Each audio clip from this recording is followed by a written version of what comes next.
Yo, thank everybody for tuning in to Plugged In Podcast. This is your host, Product. We got Jus Jaz in the building. Whoop, whoop, what's Thank her up? for What's coming up?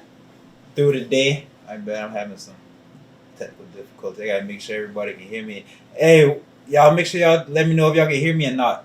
Please. 'Cause last time I had some issues with the sound. But we got Jus Jaz in the building, y'all. In Got the a building. It's a local big thing. artist. So yeah, we gonna do them. Shout out to my co-hosts who are not here today. The shit. Appreciate y'all. Y'all hope y'all having a blessed day, man. Anyway, we gonna get into it. Yeah. On a serious note, what the day is, May the 17th, 18th? Yesterday it was the 17th. I'm at work. That's the day. The day is May 18th, Saturday. So next week is Memorial Day. Y'all make sure y'all be safe. I want to start off with, please be safe out there for Memorial Day, y'all. No drinking and driving and all that crazy stuff. Please, y'all. I want everybody to make it to their destination and make it home safe. So anyway, back to the guest here. It was Jus Jaz. Y'all. I don't have no mic stand or nothing, so I gotta keep adjusting the camera. But yeah. What is what made you get into music? Well, see, what a lot of people don't know is I actually been doing music since I was like 19. Like I've been performing, doing shows. I've worked with, I've been working with colors. My mother, she has her own entertainment company, so I've been with her like pretty much since I started. So I've been doing this for a while. And what got me into it is because I like to create, and that's something I'm slowly learning about myself because I love to create. So when I can express myself with music and I can say it as rough as I want to, as soft as I want to, I can exaggerate it, I can say it low. It's like that. Regardless, that's me. Like, Right. I just love that part of it. I love that to be able to do that with music. That definitely inspires me. What would you say? Who is your favorite artist right now, locally and like I guess industry wide? See, Oh, you don't have no favorite. What's some of your really, favorites? I Like, we really, need I was some. gonna say it's Like, a give us a couple. little. Like I was telling Liv earlier. Like I always resonate with like the older people when they were doing music like locally. So I'm talking like Backboy Sav, and not to say like he older because he's definitely still doing his big one now. Like much respect, but like Backboy Sav, Killer Skip, B Kettle, Danny Mays. I'm talking about people that when I was like, because I jumped in and out the local music game. So when I came in, those were the people that I was seeing. Those were the people that I had opportunity to be in close proximity with and just really see how they naturally work as artists. And that's what inspired me. Like I like big shout out to all of the new artists and everybody that's coming out now. But those old artists, like I feel like those artists are the ones that made Charleston. Like not made Charleston in a sense, but they definitely put they did the big one. So when you Right. come out, you're gonna have to do your big one because you're not necessarily competing, but show them it ain't just about one person. Like the city can definitely do this. Yeah, yeah. I definitely get where you're coming from. Yeah, they are. Those are some goats now in the Charleston rap game. So they definitely paved the way. Yeah, that's what's up. My personal favorites. One of my personal favorites, 200 for sure. You know what I'm saying? 200. Got a couple of others, but I really don't listen to rap music in general that much no more. Like, yeah, I really listen to it sparingly, just cause I don't know. It's hard for me to find like songs that I really like. I be liking the songs, but when I think about the songs and listen to the songs, all my favorite artists locally, well, I just said 200. My favorite artists industry wise would be Future. Everything Future talk about really ain't nothing like, you know what I'm saying, positive in general. Like, not saying it's negative, but like it's not what I would tell my son to go out there if I had a child and do. You know what I'm saying? So Right. from that standpoint of view, it just don't really click with me like that no more. I can still listen to it and I can still get like jacked. You know, like, yo, it's raw. I can hear. I can still tell something good, but I just try not to listen to it because much as people think so or not, we are a product of what we intake. If I intake a bunch of rap, that's what my mindset is going to be. And just right now in my life, the rap mindset ain't where I need to be at. You know what I'm saying? The grind, of course, but everything else that come with it, I'm just on a different mindset. Mm-hmm. So I say old schools. I be listening to that. R&B, I listen to that, a lot of it. You know what I'm saying? And gospel, contemporary Christian. I listen to country music. I listen to reggae, Bob Marley. You know what I'm saying? But I just try to stay because it's so violent, man. And I come from violence. A balance. You gotta have a balance. Like yeah. To be like I say, that comes with being versatile in every single way. You gotta have a balance, man. Expose yourself to the things that can truly make you happy. And like I say, rap music, it's all good and dandy when you're talking about da da da da. But if you know that's not the background, that's not the life you want, don't make that the first thing that you listen to early in the morning. Right, yeah. When you get up, listen to a podcast or something that's going to talk about how you can reinvent yourself in 10 steps. When you get up, listen to a sermon or something, depending on your Christian, your religion. Like, do something that's going to get your day started positively. And then ain't nobody say that you can't turn up later. Like, everybody love a turn up. But, once you do the turn up after you do the work. Right. Yeah, so basically. Like I said, that's how I go about my day. But I did want to talk about what you thought about the recent post. Did you see the little back and forth that was going on with I got Block Bleeder? I can't remember. Lay low. Yeah. Mm-hmm. Did you see the little back and forth that they had going on with the DJ and stuff like that?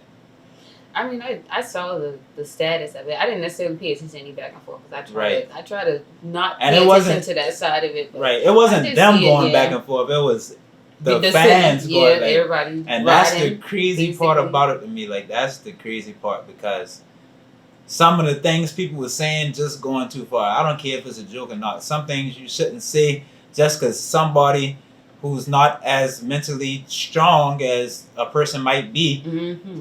They'll take that and run and actually act that out. We see this all the time. You know what I'm saying? They had people allegedly shooting up Drake crib and doing drive-bys and stuff from the Kendrick Lamar and Drake beef. So people really, some people will take that and run with it. You know what I'm saying? And so for that reason alone, we got to be careful in instances like that. But I loved their reaction video. You know what I'm saying? That was dope for real. That was dope. They did a little reaction where both of them was in it. You know what I'm saying? And I love to see that. So I thought that was a nice outcome. It was. And I feel like it's something that a lot of people aren't used to when it comes down to the city because it was like everybody went and attack, and rightfully so. I mean, everybody, you protect whatever you feel you have the right to protect. You got the right. Nobody can take that from you. But to see the outcome be not them going at it, fussing, oh, this happening, all this other extra stuff, like to see them actually come together, get an understanding. That's what it's about most of the time. Get an understanding first. Like, yeah, you may not necessarily agree with what this person is saying, but that don't mean this person is wrong. That's just like you say, they mind wired differently. Yeah. And you got to respect another person's opinion. Like, you don't have to agree with it. You know what I'm saying? Or like it, but that don't mean you got to attack a person because their opinion is different. I don't understand that. Like, that's so close-minded to me. I don't understand that. There's no way just because we got two different viewpoints. We didn't come from two different backgrounds. So it's like it's plausible that we can have two different viewpoints. You know what I'm saying? And just for a person to attack you, attack a person, want to get violent with a person behind their opinion. When you state your opinion too, it's kind of crazy. That's crazy for real. So, but anyway, shout out to Laylo. We will have him on soon, so y'all stay tuned for that. You know what I'm saying? But you were on Bars of the Bando. What was that experience like? Well, that was like I said, I've been in this music for a long time, but I'm just now coming out like how I'm coming out, like taking those like advantages, like Bars in the Bando, and I even reached out to Stuck in the Chuck and this opportunity. Like that was my first time doing something like that, so. I'm not gonna say I was nervous because I'm a performer naturally. Like when you see me performing, y'all will real soon. Like I'm naturally a performer. Like it may look like I'm quiet and shy, but when I get up on that stage and that mic is in my hand, I'm gonna do what I'm supposed to do. I'm gonna put on a show. I'm gonna make sure, you gonna feel me now. Most definitely, we gonna turn up. That's most definitely. Up.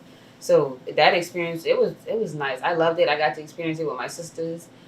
Everybody was rooting for me, and then after the video dropped, like the amount of love and appreciation I got from it, like I was just grateful. That's so what's I'm up. glad I got a chance to experience that. Congratulations, you put on for the city. We love that. You know what I'm saying?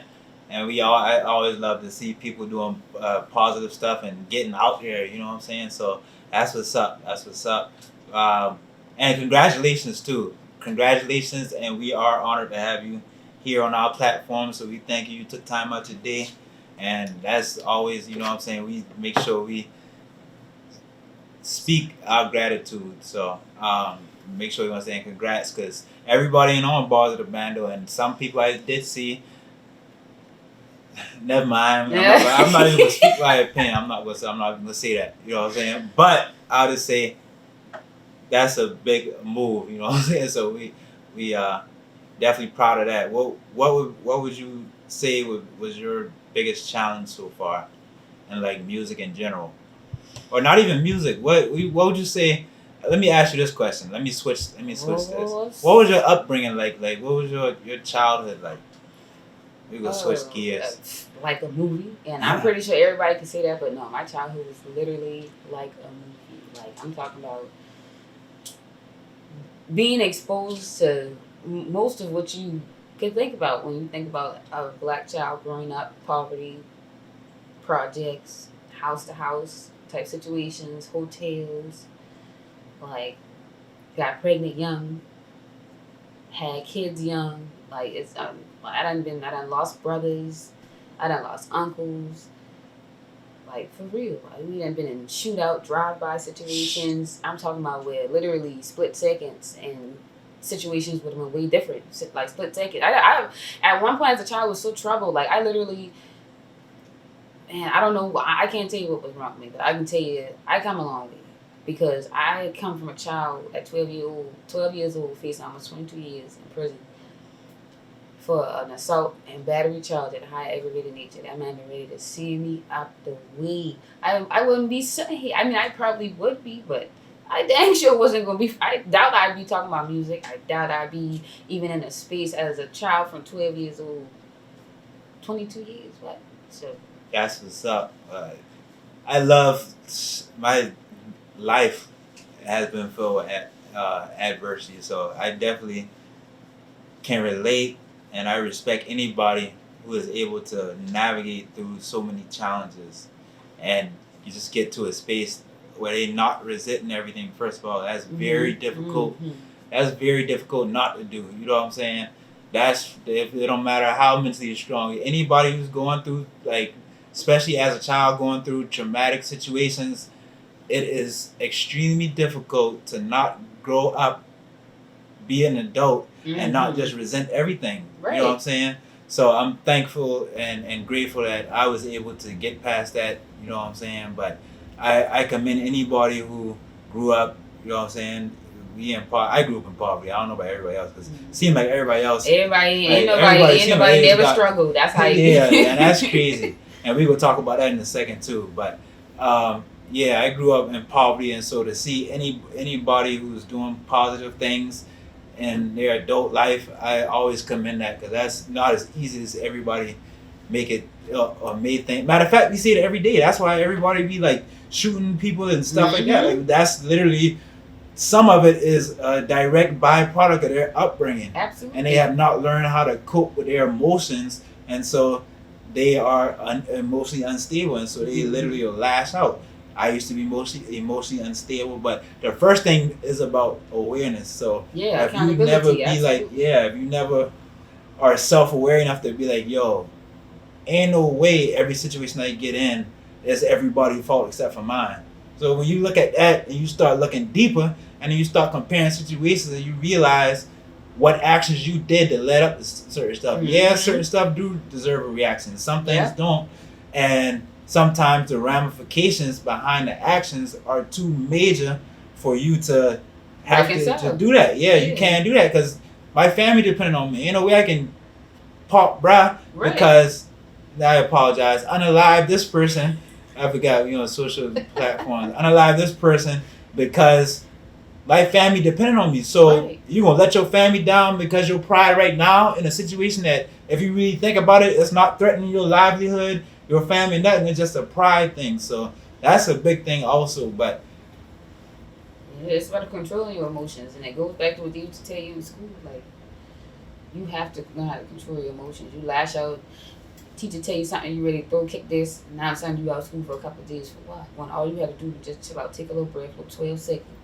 And as a child, granted, it's hard to navigate, especially when the people around you don't know how to do that themselves. Like, I feel like when it comes down to that, you're right. Like, society and your family and the people who are around you influence you and they influence how you move. And you may not notice it, or maybe one of the people that just don't see it. But if you notice that one of your friends, every single time one of your friends do something, you all of a sudden you want to do it. You're not like, what, I don't know what to call it. I don't think that's imposter syndrome. Is that imposter syndrome? Where like you trying to just, I wouldn't even like, say. See, the thing about imposter syndrome, this is my fiance told you about that not too long ago, so I didn't even know. I knew it was a thing, but one thing I do know is that already existed before it was called imposter syndrome. So we just like coming up with new names for stuff because it sounds, what I'm saying, nice. But I think imposter syndrome just simply like dealing with everyday life. Like it's hard to be like it's hard when you're starting a new journey that you never embarked upon before, and now you're trying to figure out how to. It's hard to do something new. Mm-hmm. Break it down. It's scary. To do something new. Just because you having thoughts of doubt, that's what comes with that. That don't mean necessarily that's gonna happen. Yeah, but that's a growing process, and eventually you'll get through the end and you'll realize, damn, when I started I thought I couldn't get to this point, but I'm here at this point. And you'll also appreciate all the challenges you went through while you got there. That's what built character. But everybody want everything like us, so they want to microwave this. You know what I'm saying? I used to be like that too, but I had to one thing that a couple things changed my life. Being locked up, because it teaches you patience. When you locked up, you got to deal with everything as it comes. You know what I'm saying? You got very little influence, and it don't matter if you got money or not. Man, I done been on board. I done been in there with a bunch of money, and I done been in there where I had not so much money. It really don't matter. You still gotta wait for a court date. You still gotta wait for your lawyer to come get you out. You still gotta wait for your bondsman to come sign you out. Being locked up will teach you patience. So that's a big thing that it taught me. And in learning patience, I had to learn also everything got a process. So if I want this end goal, it's going to be a process. And that's a big thing about rap music. I think that everybody flex. Oh, I got 100 bands. Oh, I got my jewelry cost this. Oh, I got on Philippe. You know what I'm saying? Stuff like that. But they skip past the grinding process. Young artists they make it look literally easy. Work for months at a time. But sometimes they don't eat. They be like literally innocently in the studio making music. That's a grind. If you don't have no type of ethic, you're not going to want to grind. Right. But you want all the money out of it, and that's why people end up in them situations where you're robbing and stealing. Now you, like you say, now you're in a situation where you got no choice but to be patient. You got no choice but to wait. But I don't know. That's just, see, that was one of those moments where if you a smoker, when you're going good on a good conversation flow, and the idea just hit the door and walked out, didn't leave nothing. But yeah, that's what's up. You are you planning on doing any new projects? Most definitely. I got a few features in the work. A lot of people hitting me up for features and stuff, so I'm excited to do that. I'm really more so focused on doing that and building my myself as an artist more. I do want to work with other artists and get to know their style and see how they do it, get to know their background. Like, I'm interested in having like options to redevelop, if that makes sense. Right, yeah. Because I'm the type of person, like, I'll do something one time, and if I discover I can do it myself, I will do it myself. I will do it myself with no hesitation. That's like, I started that with my hair. Like, I lock my own hair. I retwist my own hair. I do my own kids' hair. Like, I taught myself makeup. I'm very talented with music and anything. Like, these hands are gifted. Like, for real. I mean it when I say it. Like, I'm very talented. I'm a quick learner, and I love to learn. And I feel like that's what you have to, that's a quality you have to have as a growing person.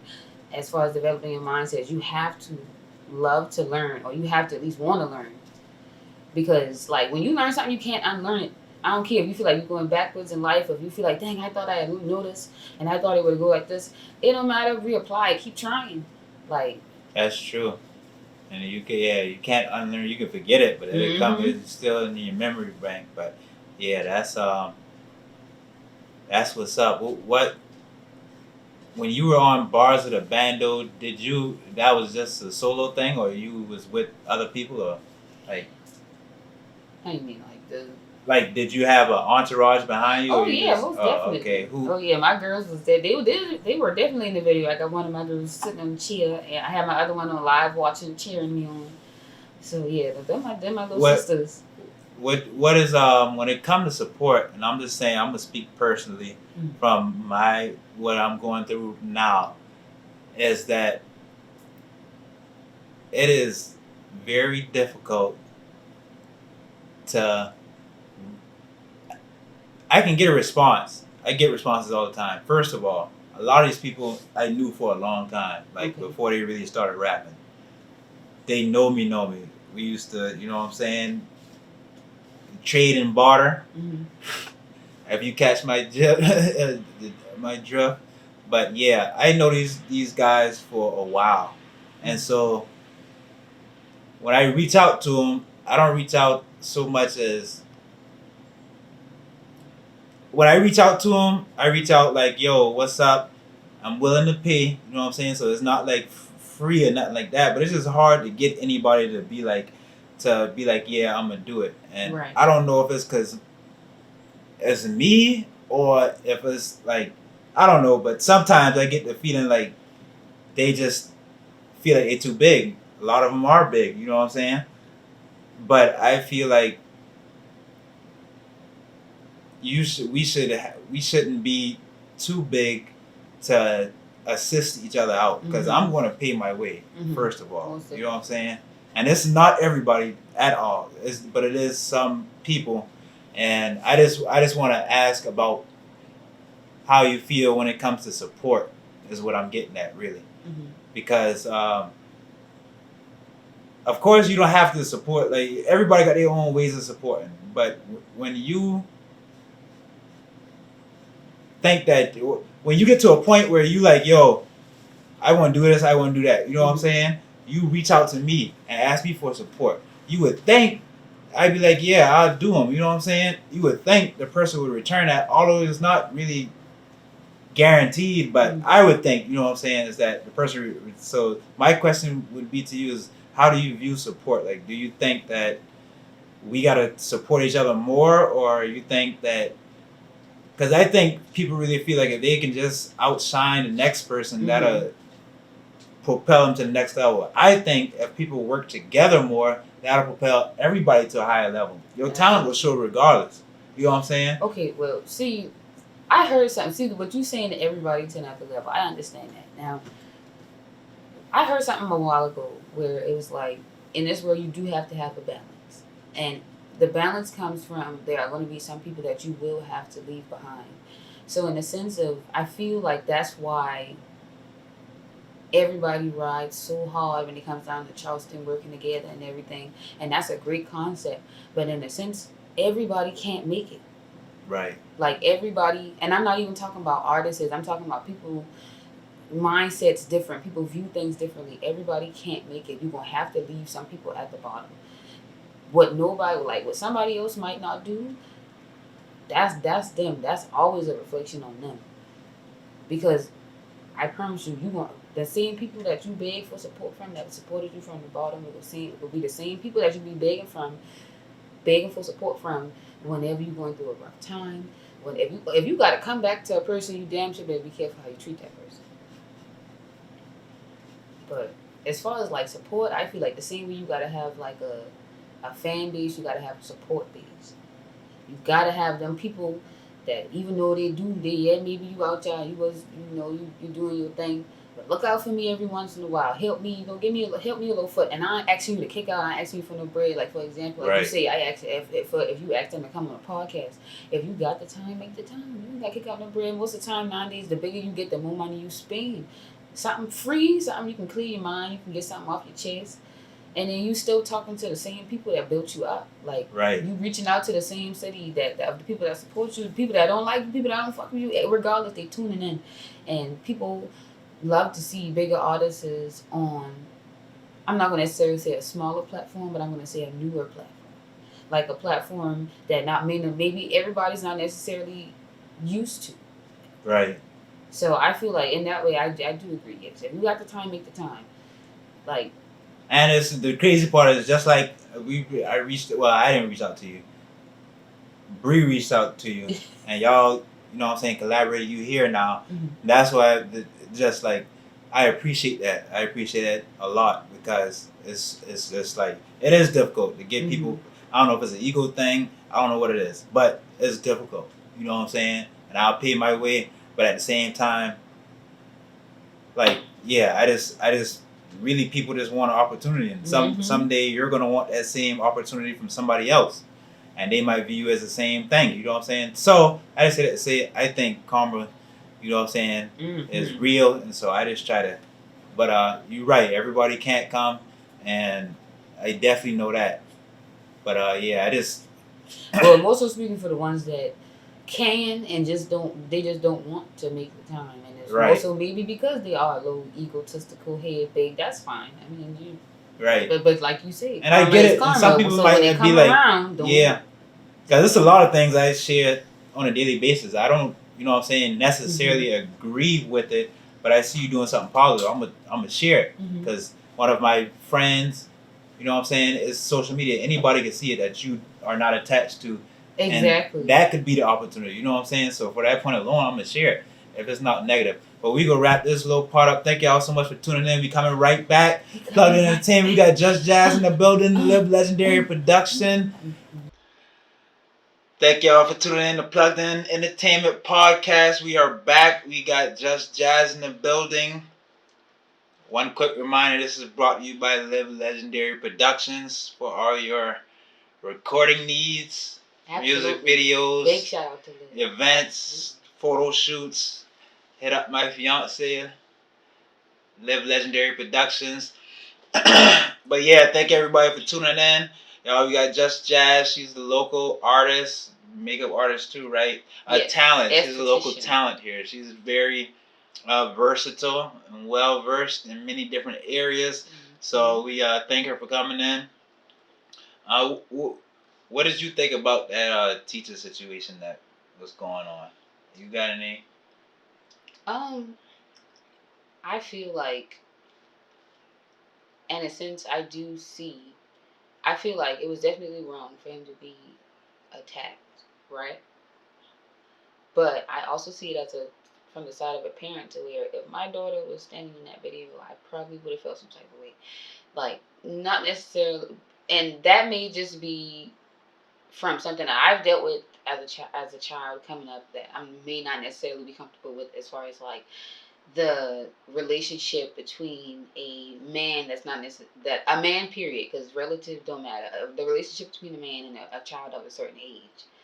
So I definitely do see the dynamics. Now, going after somebody's job, their livelihood, that's a big thing. Like, you affecting a lot. I just feel like the situation should have been way more evaluated. I feel like other teachers use TikTok as a platform, and most teachers show their students, and their students are touching them and bringing them food, and it's a bunch of stuff. And it's like nowadays when these kids are going to school, that might be their only comfort zone. So I can understand the relationship between a child and a teacher. So for that to be affected, I'm sad about that being affected, and I'm sad that it was affected the way he lost his job, and who knows what situation he was in at the time or what he's going through. And not only the children, like I say, the children matter. At the end of this, it's about the kids. You want your kids to be happy, and no, I'm not saying subject them to things that could potentially harm them or could make them think that certain things are okay, but they're not. But I'm just saying, like, protecting your kids' peace is important as well.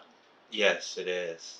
It is, but what I would say, and I'm not going to go into all as deep as I'm not going to delve as deep as I did last week, but I'm gonna just say that I forgot what I was about to say. That's crazy. See? No. That's okay, crazy. I said. I was about to say. What was I going to say? Oh yeah, no. That speaks to the parents that we have to. Parents have to make sure that they are providing the attention to their kids, Mm-hmm. as well as the time and just the emotional support to their child. So they're not saying gravitating towards each other is a bad thing, but Mm-hmm. they should have that at home. Yeah, and because they I should, feel like yeah. that's something every child is entitled to because they didn't choose to be here, but that Exactly. is required as in growing up. That's a requirement that, you know what I'm saying? Not saying a person has to have it, but that should be a requirement for all kids Right. to have an emotional support system where you can feel comfortable enough to come to your parents and say this happened or that happened, you know what I'm saying? Or you can tell your father that, yo, I'm feeling this way, and he don't jump, you know what I'm saying, to conclusions or judge you, but help navigate you and educate you and inform you, but let you know that it is, your feelings are valid. Right, absolutely. You know what I'm saying? So that's what I want. That's the point. The only point I'm gonna make today, because I already dove deep into that. He sounded like he had to get real deep in yeah, and I just don't. I like just like how you said, when people's livelihood become the issue, then that's a real touchy subject. Yeah. But what I'll say also is that whenever you subject yourself to certain situations, then they have results. That's a direct result of posting them on social media. If that just happened, it was never posted, this may not have ever like got to this level of sensitivity. So you know what I'm saying? He does bear responsibility in that aspect. So, you know what I'm saying? I would have thought ahead and probably seen that coming, me personally, you know what I'm saying? Like, if I post this about this, that's why I speak the way I speak and say or don't say a lot of things, you know what I'm saying? Even though I do try to be transparent, I try not to cast my judgment, not even judgment, what I think of another person to other people, because I just feel like everybody experienced different, and so I'm not gonna berate a person to say, yeah, I'll tell you I had a negative experience with that person, but I'm not gonna say that, oh yeah, bruh, it's terrible. Not on a public platform anyway. You know what I'm saying? So once you get into posting on public social media, then it's almost like you put the school district and in between a rock and a hard place. Now they have to make a decision because there's so many parents that's speaking about this and coming to them like, yo, we don't like this. So now they are in a position that they have to make a position. Whereas if you didn't post it to social media, then y'all could have had a conversation in a conference room. Exactly how it would have normally gone for a week and come back. You know what I'm saying? Stuff like this would happen when we were in school. I remember us playing with our teachers here. No cap, no lie. I'm not gonna lie. I remember that happening. But as far as speaking on social media wise, that was never something that nobody never knew. Right. So it wasn't like, and that's what I'm saying. Maybe it's coming from that point of view to where parents now, back in the day, probably did used to play out with their teachers here and all this other stuff, and were, or not even necessarily in that sense, or were really really close with their teachers. And then now seeing it on social media, now it's like, oh, I have an opinion because I remember this, but it wasn't so much a showcase as it was before. And then when you were saying about the parents and having the kids having a support system at home, I do agree with that. And I do agree that it starts with home. And I do also agree that a support system could go beyond just the house. Oh yeah, definitely. It can go but beyond I the house also now. do agree that if that is how it goes, then yes, the parents should lead the way as far as that, for the protection of the kids, for the possibility of you never really know somebody, and that's really what it all boils down to. Right. So it's like everybody, I respect everybody's opinion on it, because you could say that, and then a couple weeks from now he could be getting arrested for some child something. And so it's like you, and not to like you really just don't ever know anybody. You never know, and all the predators out there specialize in blending in well. So you would never, unless you pay attention to little small stuff, you'll never expect it because they want to blend in with everyday life. And so it's not like they standing out, this is a weird person, you know what I'm saying? It's a regular looking person that do regular activity. You just had a instance allegedly where some lady of a church was arrested saying she had relations with a 16-year-old boy. and everybody, like a lot of people, I think this was close to my home. Oh, this probably wasn't my hometown, King Street. This is allegedly now. Make sure I say allegedly. Allegedly, she had a relationship with some 16-year-old boy, and she was big in the church, and so it was a lot of people saying, "Oh, she's messed up." And there was a lot of people saying, "Oh no, it must be some type of mix-up. It must be a mistake because we know her personally, and she's not this type of person." But obviously, if allegedly that's is what happened, then you don't know her, which is even prove out my point even more. So is that you don't know a person. You know what I'm saying? Hell, you might not even know a person inside your home. Shit. Right. Like, excuse me, my language. You might not even know a person inside. Like, you know what I'm saying? And that's a big thing with young people just having sex, which is we got to stop leading with sex when we talking about relationships. You cannot base a relationship on sex because eventually that's just pleasure, and eventually it's going to happen where you're not going to be at that level of pleasure. And then do you even really like this person for real? Exactly. And then that's what happened. Y'all done had a child within 3 months of meeting each other, but you don't really know the person. Now you saying he a terrible father, or you saying she an unfit mother, but you really never got the time to know the person, so you never knew. But the whole time they was showing many signs, but you just didn't. But now the child here, and now everybody's emotions are raw, and ain't nobody.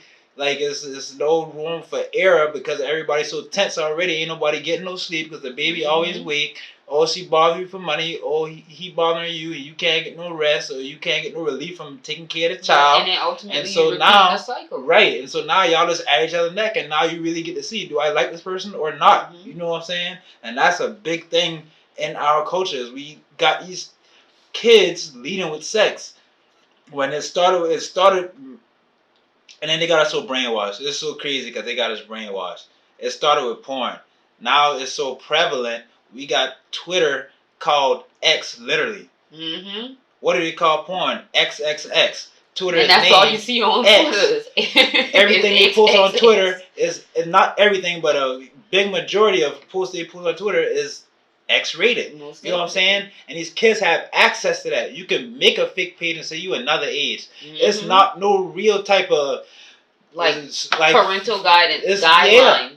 Like you can easily go in there and lie. You ain't gotta show no ID, right? No nothing. Like you can go in there and say, "Oh, it's easy to make a fake page." Now your child is 8 years old, and some of us did grow up. I didn't grow up like that. You feel what I'm saying? I ain't seen nothing X-rated until like 15, 16 years old. You know what I'm saying?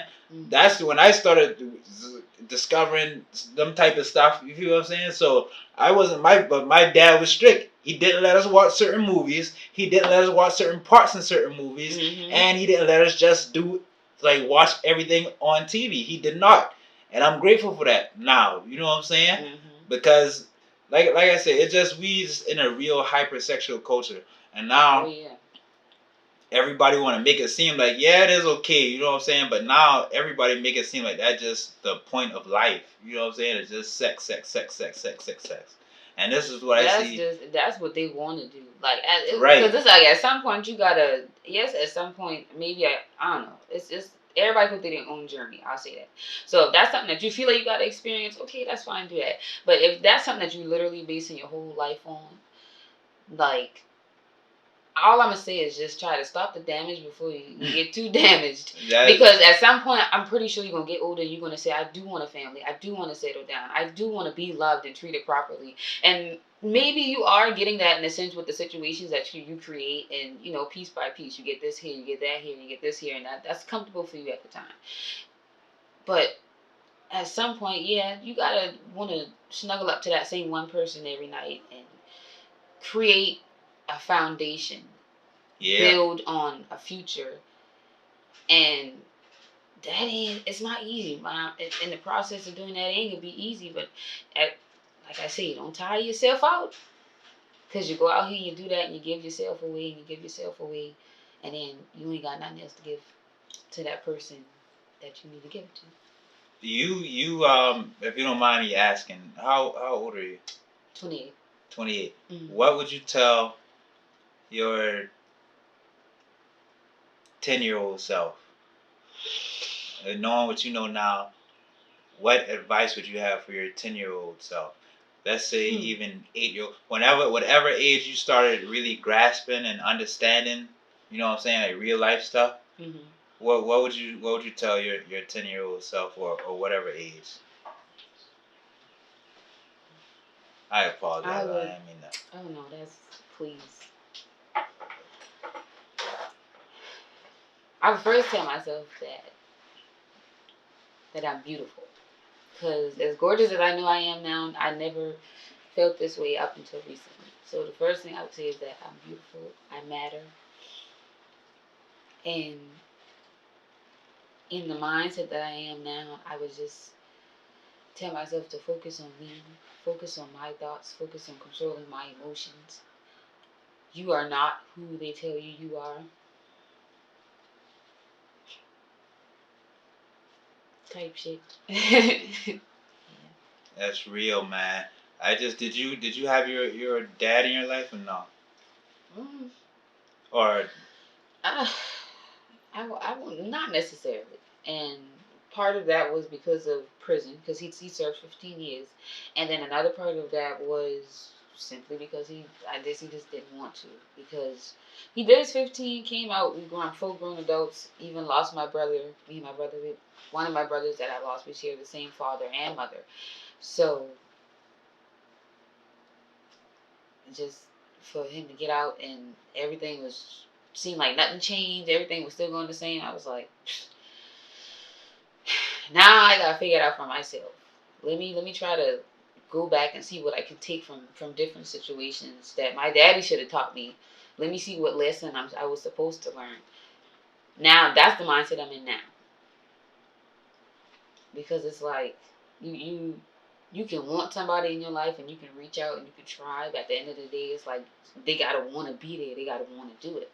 And I would hate for it to ever be in a situation, and God please forbid, where it's somebody on their deathbed or something like that, because I feel like that's the worst time. Because like what enjoyment do you get out of that? Like, and I understand that's how some people, go through that process, or that's how that happens for some people. But I'm just saying, if you're gonna fix it, fix it. yeah, that's what I come to realize. The older I get, it's just that's if you can get past it, something might seem so major. If that person gone, them like a lot of those situations are so minuscule. They're so tiny. They're so irrelevant, especially when it comes to people. You know what I'm saying, that are in your life for good. You know what I'm saying. We got to value those people that are in our lives, and all the parents out there that wasn't, because my mom left me when I was 6 months old, and Mother's Day just passed. I sent my mother figures a little something, you know what I'm saying.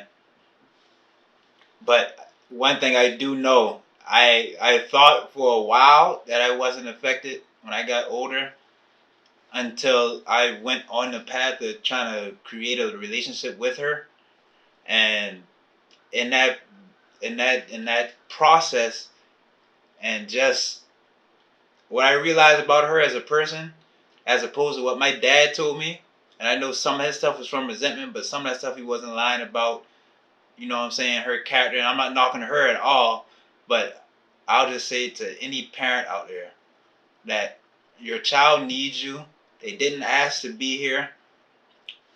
Yeah, a lot of times you should never put your child in a harmful situation. So if you would put your child for adoption, foster care, because you felt like you was unfit, I appreciate that, but that's BS, man. That shit is such BS, because those kids didn't ask to be here.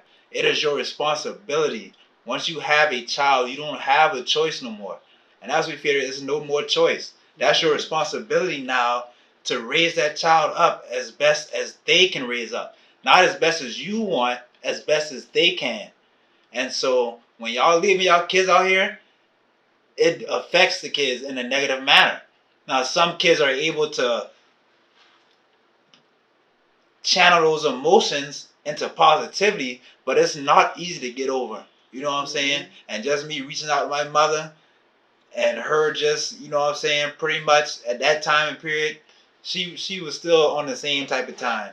She was like manipulative, you know what I'm saying? Not saying I did everything right on my end, but what I did do was proceed with genuine. I was genuine, and I felt that she was not genuine at all. You know what I'm saying? And that hurt me even more.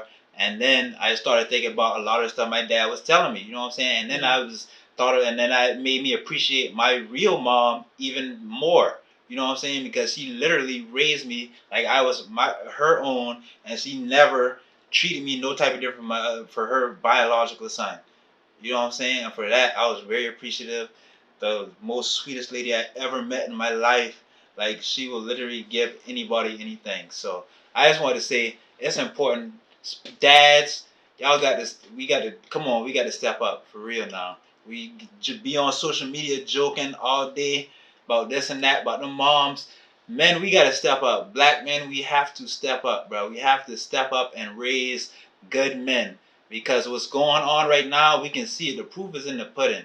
The younger generations coming up, they have no regard for nothing pretty much. You know what I'm saying? Yeah, some stuff you know what I'm saying, they're great, they innovative minds, they got a lot of talents, but they're misguided. And they're getting lost by the wayside. Kids dying every day, making dumb decisions that they probably wouldn't have made had you been in their life. So men, we have to do better, for real. But yeah, any this better go viral, cause I done stopped the crying. I would love for this to go viral, but honestly speaking, man, people don't really like positive like that. I mean, they should, but I mean, people don't like to see the rough side of things. Everything ain't. But this is like, raw emotion. This is real, and this is why we don't do no scripting and nothing like that. We ain't like, you know what I'm saying, like this is what this platform is for, you know what I'm saying? But it's also for what you came in the beginning and showed, where you put on for us here in Charleston. We appreciate you. We love you. Thank you so much for coming on the show. And you are a very articulate and intelligent young lady. I just want you to keep pushing. You came, you know what I'm saying? I've been reaching out to people I known for years, and they didn't come. You know what I'm saying? You took time out your day, so I definitely deeply appreciate that. Me and my fiance. Most definitely. This was a pleasurable experience. This is nice. This was a vibe. It was definitely a vibe. This was lit. And we just thank you. Anything you want to say? Well, if you don't know me, I hope you know me now. It's your girl, Jus Jaz. And this was a great experience. I definitely do appreciate y'all. I appreciate the platform. I promise you, watch now. Watch after this. Plugged In podcast. Oh, you ain't gonna miss. Ain't nobody gonna not come no more. Watch. Mark my words. I promise you. But yeah, Jus Jaz signing out. This was definitely lit. Product. I'm your host. Is brought to you by Live Legendary Productions. We appreciate Jazz support system in the background for coming through. We appreciate her shout too. Out Big Mo, right? Y'all, we going up. Plugged In Entertainment Podcast. We out.